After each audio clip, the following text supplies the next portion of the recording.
Bom dia! Bom dia, povo de Deus! E hoje é um domingo celebrativo. Estou muito feliz que vocês estão aqui. A maioria que já se sente seguro, já está sem máscara. E é um momento mesmo de celebração da Páscoa. Não sei quantos de vocês puderam acompanhar aí as nossas reflexões diárias pela manhã. E se você esteve conosco hoje pela manhã, ou se você ainda não esteve, vai lá, escuta a reflexão de hoje. Foi tão especial acompanhar o pastor Eli fazendo o fechamento da live. Você não pode desperdiçar, porque é um recurso que a gente está tendo para você compartilhar com outras pessoas sobre aquilo que Deus fez nesse momento. E eu queria começar o dia hoje agradecendo a Deus pela sua vida, porque você está aqui, porque a gente pode louvar juntos, porque a gente pode estar juntos aqui nesse espaço tão privilegiado, né, dedicando o nosso tempo. Alguém do mundo já falou bem assim, coisa mais preciosa que nós temos, o que tem mais de precioso é o nosso tempo. E você tem vindo aqui celebrar conosco, aí na internet, tem nos acompanhado. Esse tempo que você dedica a escutar, a louvar, adorar o Senhor, isso é tão precioso, meu irmão e minha irmã. Isso é tão precioso. O Senhor, Ele reconhece o tempo que a gente se dedica a Ele, o nosso tempo de relacionamento com Ele, o nosso tempo de adoração a Ele. Por isso eu vou pedir para você, mais uma vez, se levanta agora, coloca a mão no teu coração, como um ato simbólico mesmo, para a gente começar a escutar a palavra de Deus agora, uma breve reflexão que eu farei, para que você possa estar com seu coração aberto. Então, se você conseguir, se você pudesse levantar, ó Senhor Deus, nós como igreja do Senhor, queremos colocar as nossas vidas em Tuas mãos, Pai. Reconhecemos, Senhor, nossos pecados diante do Senhor e esperamos o Teu perdão. Reconhecemos, Senhor, que o Senhor é autoridade sobre a nossa vida e sobre a Tua igreja, Pai.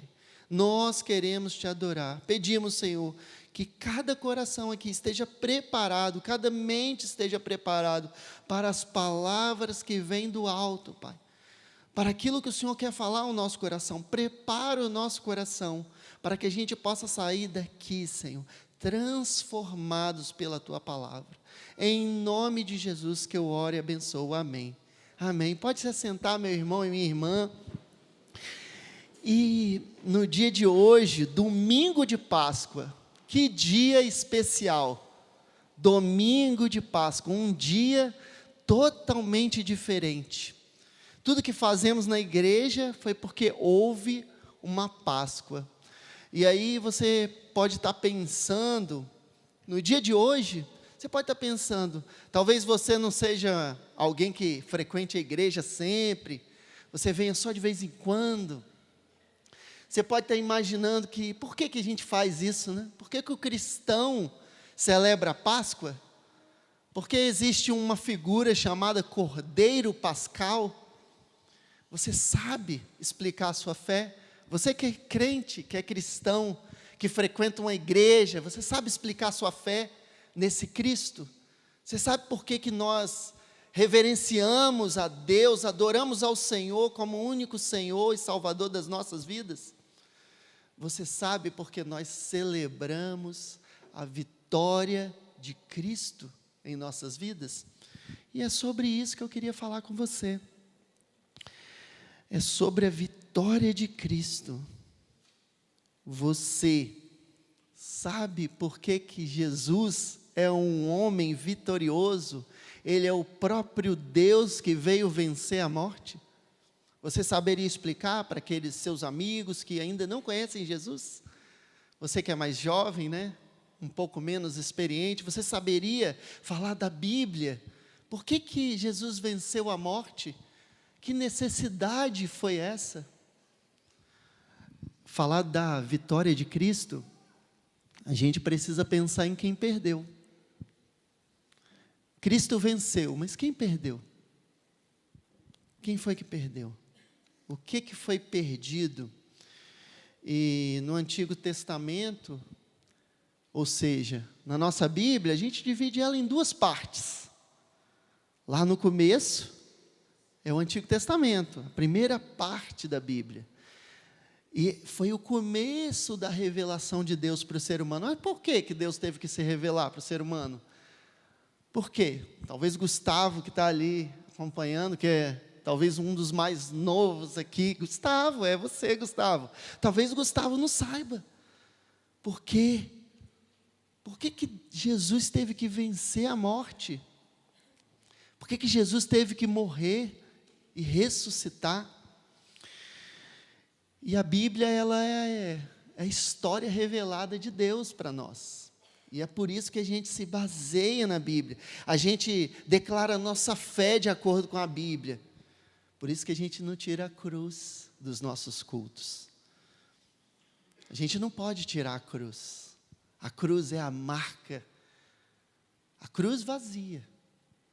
A cruz que Jesus sofreu no nosso lugar. É a marca da vitória de Cristo em nossas vidas. A vitória de Cristo para uma verdadeira vida. E no Antigo Testamento, quando as pessoas se arrependiam do pecado, deveriam oferecer um cordeiro, sem defeitos a Deus, porque o castigo do pecado é a morte. Mas Jesus é o Cordeiro de Deus, puro, perfeito, que veio à terra para pagar por os nossos pecados, sacrificado como um cordeiro na cruz. A gente deve agradecer pela misericórdia e o amor que nos permitiu ser salvos. A gente cantou isso agora, a gente repete isso continuamente.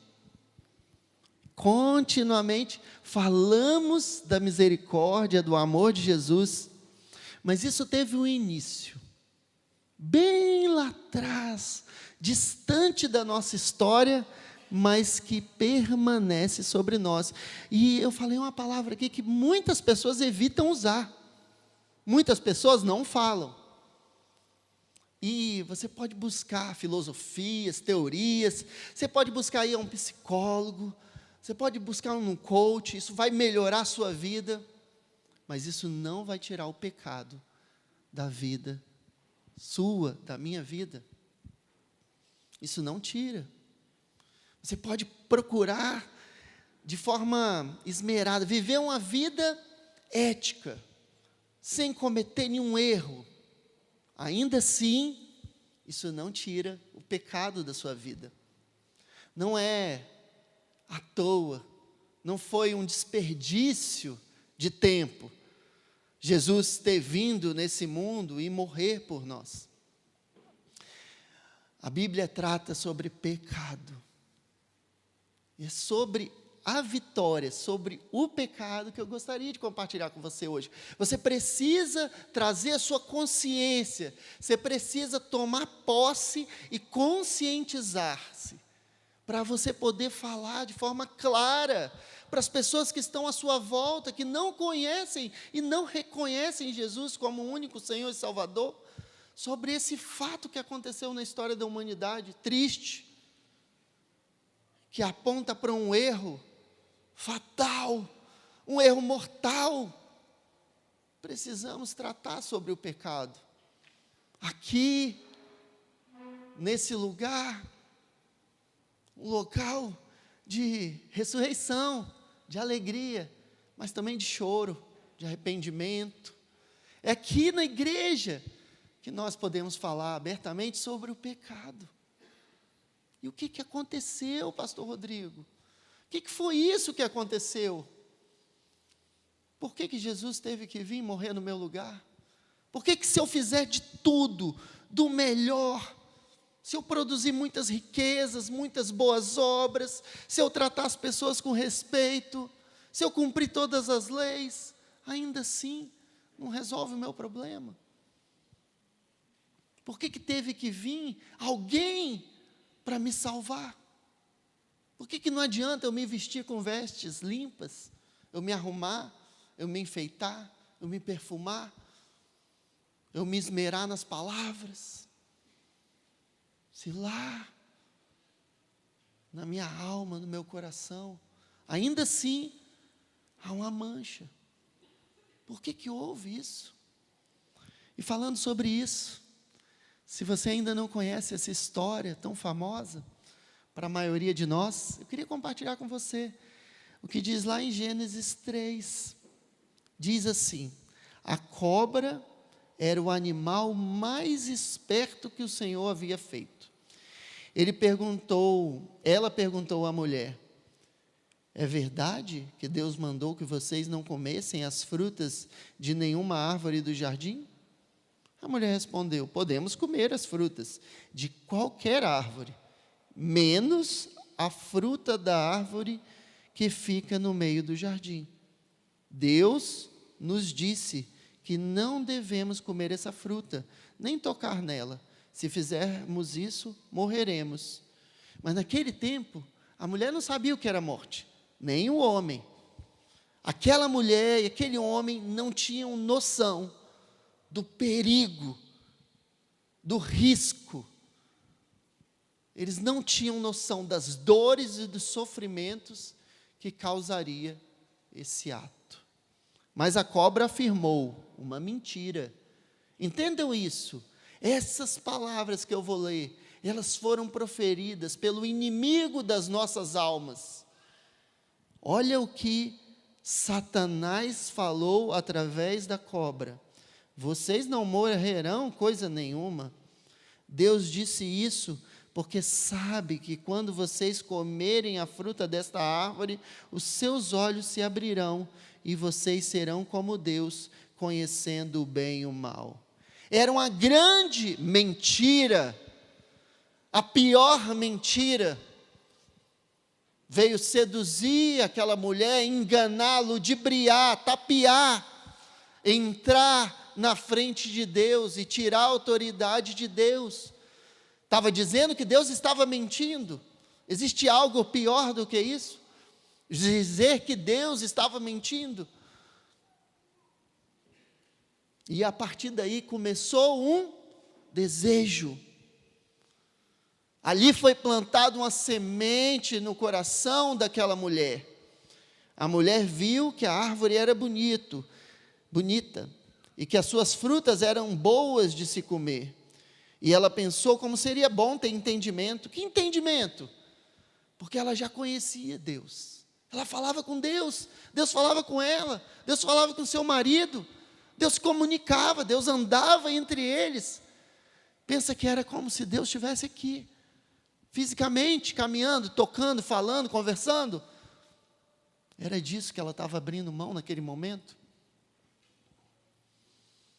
Pensa você do que ela abriu mão, de todo sofrimento que você não precisava ter, se aquela escolha não tivesse sido feita, de toda dor, toda morte, toda doença, toda enfermidade, toda ofensa, toda ferida de alma, todos os problemas financeiros, toda a produção, nada disso era necessário.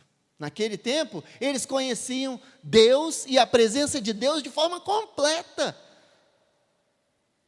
Sabe o que eles não conheciam? Sabe o que eles não tinham conhecimento? Da morte, das consequências do pecado. Eles não sabiam o que era isso. Que terrível escolha. Nesse momento, aí apanhou a fruta e comeu. E deu ao seu marido, e ele também comeu. Porque eles fizeram isso juntos. Os dois escolheram fazer algo contra a vontade, a orientação clara de Deus. Deus deixou claro: vocês podem fazer o que quiser. Corre, brinca, joga, come, descansa, dorme, desfruta da vida, dá nome para os bichos. Ou seja, já tinha biologia, já tinha um monte de coisa para você descobrir, para você fazer, já estava cheio de coisa para fazer. Mas eles decidiram acreditar naquela mentira. Eles decidiram abrir os olhos para o que era mal. E por causa daquele desejo, daquela mentira, os olhos deles se abriram e eles perceberam que estavam nus. Eles perceberam que estavam nus. Então costuraram umas folhas de figueira para usar como tangas. Naquele dia, quando sobrava o vento suave da tarde, o homem e sua mulher ouviram a voz do Senhor Deus, que estava passeando pelo jardim. Então se esconderam dele no meio das árvores. Se é que é possível se esconder de Deus. Mas na ideia deles, eles se esconderam, né? Mas o Senhor Deus chamou o homem e perguntou: onde é que você está? O homem respondeu: ouvi a tua voz quando estava passeando pelo jardim e fiquei com medo, porque estava nu, por isso me escondi. Mas na verdade o medo dele não era porque ele estava nu, era porque ele havia desobedecido ao Senhor. Como um filho que desobedece o pai, como um filho que faz algo errado, como alguém que de forma consciente, porque foi isso que Adão e Eva fizeram, de forma consciente, decidiram desobedecer a Deus. E aí Deus perguntou: e quem foi que lhe disse que você estava nu? Por acaso você comeu da fruta da árvore que eu proibi de comer? E aí? Você já sabe qual a resposta. Ele falou que ele culpou a mulher, né? Ele transferiu a culpa. Alguns de nós, homens, do gênero masculino, aí, isso é para nós, homens. Continuamos transferindo a culpa para as nossas mulheres. E isso continua acontecendo, a gente continua se esquivando da nossa responsabilidade. E rolou aquela conversa, né? A mulher também falou: olha, a cobra me enganou. E Deus, Ele, para não permitir que o homem e a mulher permanecessem eternamente em pecado, desfrutando do afastamento completo de Deus, o que Deus fez? Ele foi misericordioso. Ele, a Trindade, eles decidiram: não é bom que o homem coma da árvore da vida. E no versículo 21 fala assim: o Senhor Deus fez roupas de peles de animais para Adão e a sua mulher se vestirem. Nesse momento que Deus fez uma roupa para cobrir Adão e Eva, porque eles tentaram se encobrir, foi através do próprio Deus. Ele fez um sacrifício. Aqui, no versículo 21 do capítulo 3 de Gênesis, já apontava para Jesus. O plano de Deus já havia sido traçado. Ele já tinha decidido salvar a mim, glória a Deus por isso, e a você que está aí acompanhando, está aqui. Deus, Ele não abandonou o ser humano. Ele, desde o momento do pecado, Ele traçou um plano, falou: não, isso não vai ficar assim. Existiu a perda ali, completa, da presença gloriosa de Deus. Ali, o homem e a mulher perderam a presença de Deus, receberam um castigo. E se vocês quiserem mais detalhes, leiam o capítulo 3 de Gênesis. Vocês vão entender o início, reflitam sobre isso. Por que a gente tem que trabalhar tanto? Alguns de nós reclamam: nós temos que trabalhar tanto. Não era necessário tanto trabalho, a gente trabalhava, mas não precisava se cansar. Não precisava doer, não precisávamos sofrer.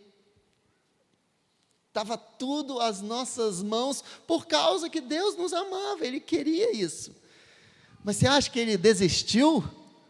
Você acha que Ele desistiu de você, Fábio? Não, Ele não desistiu. Ele permaneceu na missão.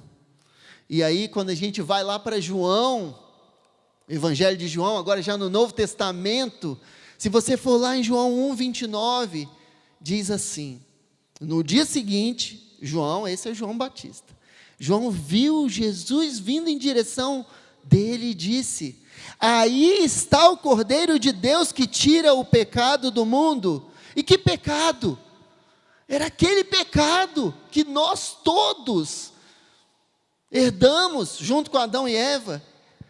Aquele é o Cordeiro. Olhe para o Cordeiro. Olhe para o Cordeiro. Jesus é o Cordeiro. Eu estava falando a respeito dele quando disse: depois de mim vem um homem que é mais importante do que eu, pois antes de eu nascer ele já existia. Porque de fato Jesus já estava lá no Éden, junto com Deus. O Espírito Santo já estava lá.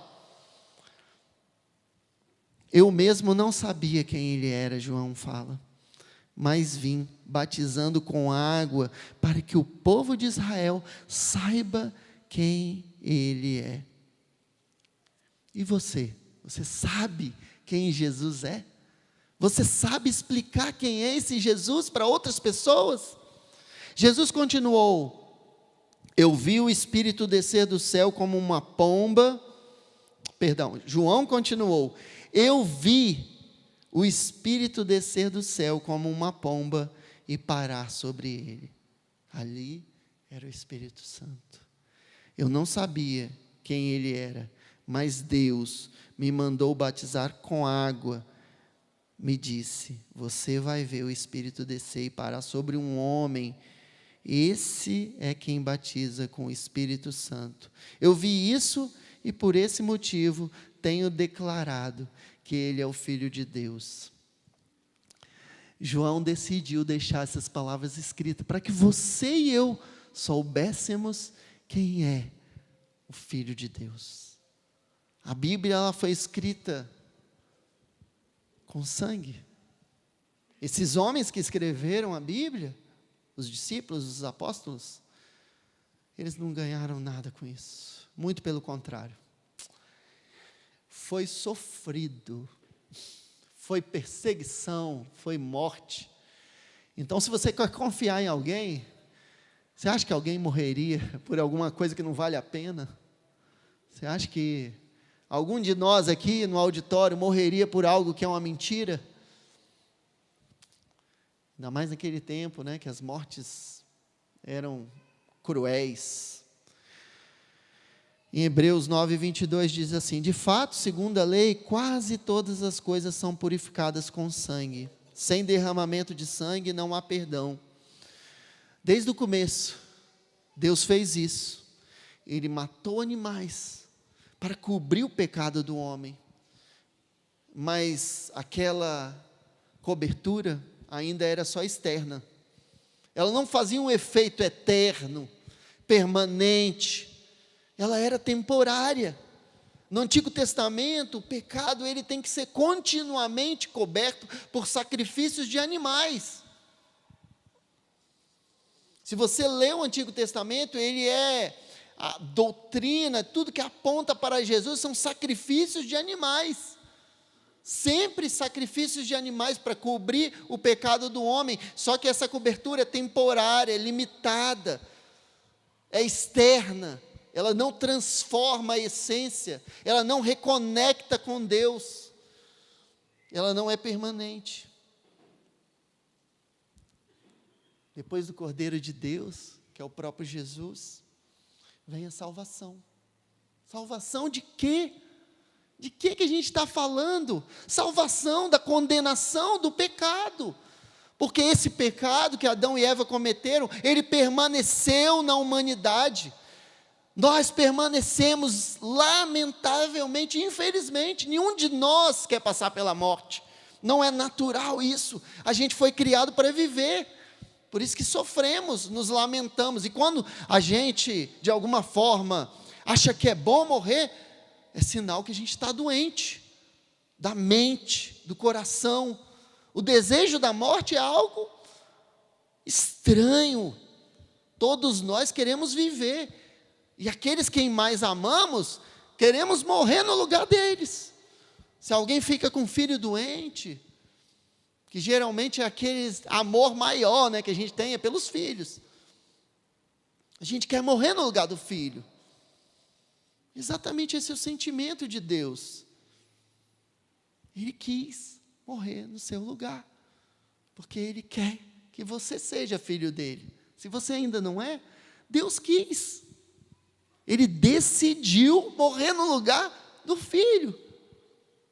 Ele decidiu que o Filho, que era o próprio Deus, morresse no nosso lugar.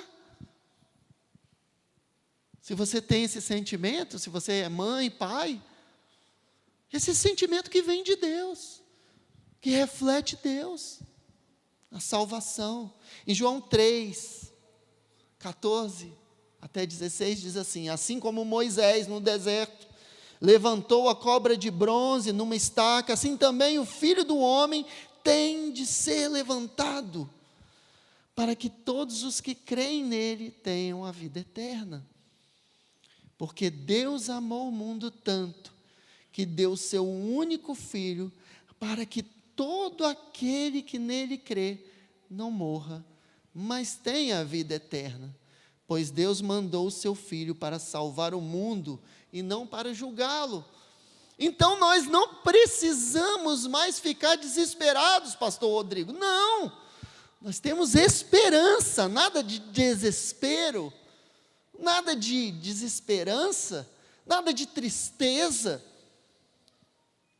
Por isso que nós olhamos para a morte e não nos amedrontamos, porque nós olhamos para além da morte. A vida eterna é uma vida permanente, ela permanece sobre nós. Apesar do nosso corpo em algum momento poder ser destruído, a nossa alma, o nosso espírito não. E a gente não fez nada para que isso acontecesse. A gente não consegue fazer. A gente não consegue produzir salvação. Nenhum de nós consegue produzir uma obra tão perfeita que nos reconecte a Deus. Por isso que a essência da religião, de fato, os atos religiosos, aquela troca, não funciona. Por isso que não adianta eu ser religioso, você ser religioso. É bom. Ou seja, você tem uma boa ética, isso é bom, isso é agradável, mas não te salva. O que salva é o que o texto diz: a fé no Cristo, a fé em Cristo, a fé no sacrifício. Você precisa crer para ser salvo. Só há esse caminho. Creia no sacrifício de Jesus, no amor que Ele derramou na cruz por você. Isso é motivo de muitíssima alegria, é motivo de celebração, e é por isso que a gente faz a Páscoa.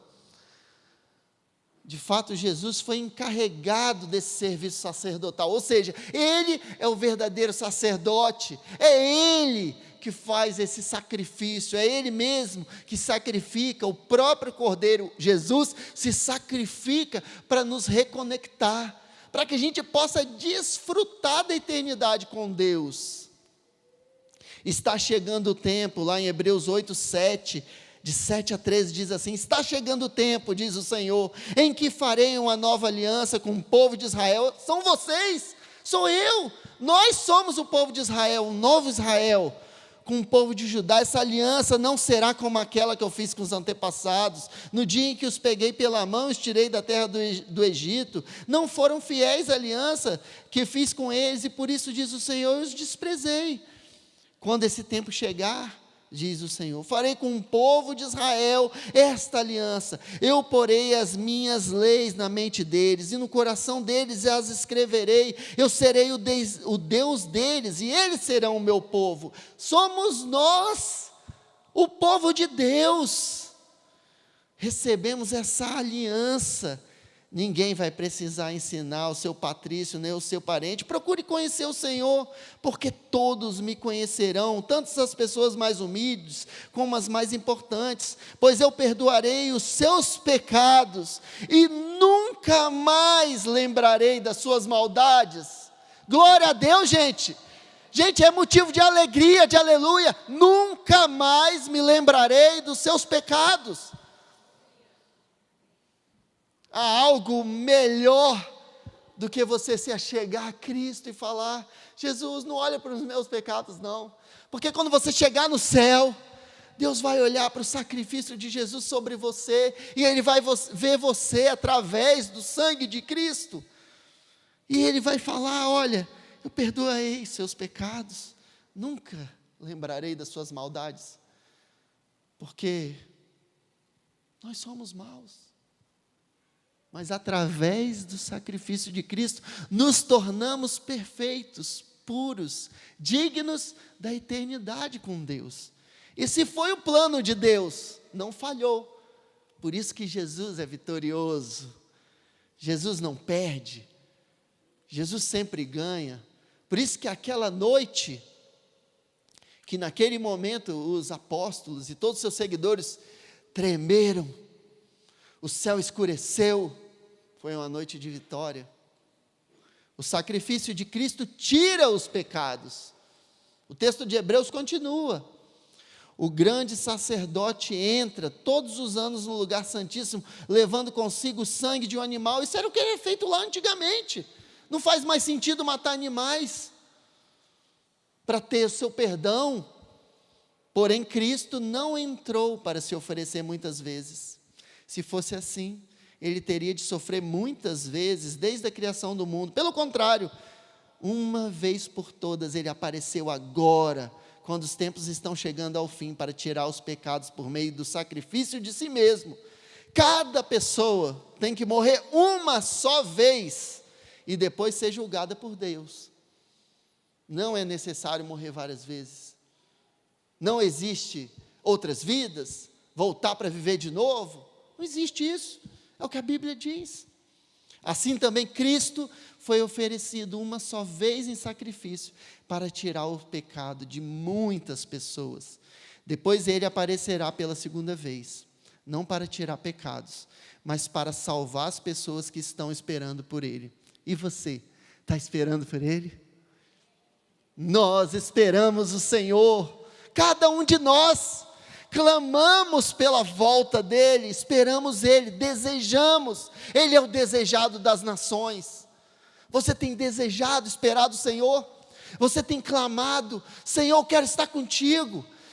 Arde no seu coração, assim como o texto que o pastor Eli leu hoje pela manhã, quando ele falava pelo caminho de Emaús, o nosso coração ardia. O seu coração está em chamas, ardendo pelo Senhor. Há algo mais precioso do que isso? Não, não há nada mais precioso. Você precisa clamar ao Senhor: Senhor, eu quero meu coração em chamas. Eu quero estar aqui clamando pelo Senhor, eu quero contaminar, eu quero derramar a graça, o amor, a esperança sobre outras pessoas que não te conhecem, apesar dos meus pecados. Você não precisa dizer que você é perfeito, porque nós de fato não somos. Perfeito é Ele, é Deus, é Jesus. Em Apocalipse 22, 3 diz assim: já não haverá maldição alguma, o trono de Deus e do Cordeiro estará na cidade, e os seus servos o servirão. É isso que nos espera. Não há mais maldição, não há mais condenação. O sangue de Jesus, Ele nos salvou, Ele nos purificou, e é por isso que nós celebramos a Páscoa. É uma celebração de arrependimento, de perdão, mas que celebra a salvação, a ressurreição. Esse é o domingo da ressurreição, é o dia mais importante do calendário cristão. De fato, hoje, você deve sim celebrar com seus amigos, com seus parentes, compartilhar esse amor. Tome posse do poder de Jesus na sua vida, derrame a graça sobre aqueles que estão desesperançados. Apocalipse 5:6 diz assim: depois vi um cordeiro, que parecia ter estado morto,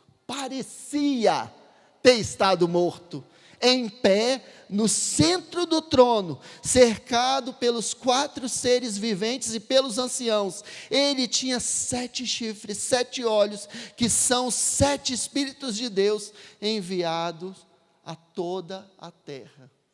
E o trono do seu coração? Você já fez essa oração, confessando Jesus como seu Senhor e Salvador? E agora eu peço para a igreja abaixar a cabeça, orar. Existe alguém nesse auditório ou em casa que ainda não confessou Jesus como seu Senhor e Salvador, que não tinha consciência do que Jesus fez, o trono do seu coração precisa dar espaço apenas para Jesus.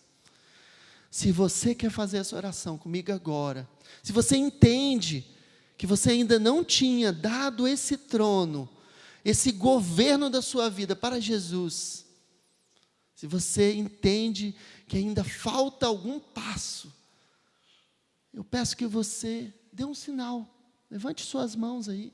Você quer orar comigo? Você quer orar comigo para você celebrar de forma permanente a presença de Jesus na sua vida? Você tem alguma dúvida sobre a sua salvação, que a salvação é permanente? Há alguma dúvida sobre você? Você pode fazer isso agora, porque a graça de Deus está disponível. Não precisa esperar mais nem um segundo. Faz agora essa decisão. Jesus quer, Ele decidiu vir morrer para te salvar. Ele decidiu vir aqui por sua causa, por nossa causa. Todos nós da igreja, não precisa ter vergonha, todos nós em algum momento decidimos abrir mão do controle da nossa vida e se entregar completamente ao Senhor. E se você ainda não fez isso, faça isso hoje, não deixe para amanhã, porque a gente não sabe o dia da morte, a gente não sabe o dia que a gente vai ser chamado, prestar contas a Jesus. Existe um sangue disponível, existe um sacrifício acessível. Você pode acessar a graça de Deus declarando a sua fé em Jesus. Não deixe para depois, é urgente. Tome essa decisão, abra mão do controle da sua vida, isso é urgente. Senhor Deus, nós como igreja queremos mais uma vez reafirmar a nossa fé no Senhor. Pedimos, Senhor, que se há alguém aqui, que a pessoa possa orar conosco.